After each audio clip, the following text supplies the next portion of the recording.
સુરતના હજીરા સ્થિત MNS Arcelor Mittal Nippon steel કંપનીના કર્મચારીઓની હડતાલ હિંસક બની. SMP3 પ્લાન્ટના પ્રોજેક્ટ સાઇટ પર કાર્યરત મોટી સંખ્યામાં કોન્ટ્રાક્ટ બેઝ કર્મચારીઓએ તોફાન મચાવ્યું. પાણીપતમાં L&T કંપનીના કર્મચારીઓના ચાલી રહેલા વિવાદના વિડીયો સોશિયલ મીડિયામાં વાયરલ થયા બાદ આજે સુરતમાં હજીરામાં કામ કરતા L&Tના 5000 કરતાં વધુ કોન્ટ્રાક્ટના કર્મચારીઓ તોફાને ચડ્યા. કંપનીના નવા પ્લાન્ટમાં હજારો કર્મચારી વિફરી જતા માહોલ તંગ બન્યો. કર્મચારીઓએ કાર સહિતની ગાડીઓમાં તોડફોડ કરીને આગ લગાવી.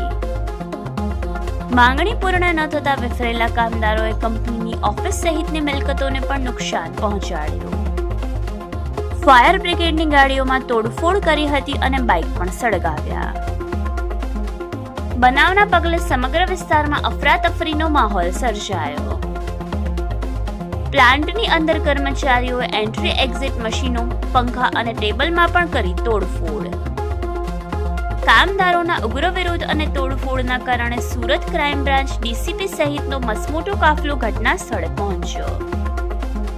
પોલીસ કાફલાએ ઘટના સ્થળે પહોંચીને બેકાબુ કામદારો પર લાઠીચાર્જ કરી 70 ટીયર ગેસના સેલ છોડ્યા. પોલીસના આકરા વલણ અને લાઠીચાર્જના પગલે પ્લાન્ટમાં નાસભાગ મચી.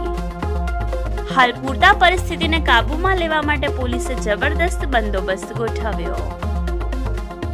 આક્રોશ પાછળનું મુખ્ય કારણ પગાર વધારાની લાંબા સમયની પડતર માંગણીઓ અને કામના કલાકોમાં કરવામાં આવેલ વધારો હોવાનું જાણવા મળ્યું. Bureau report, Yashvi Gujarat news, Surat.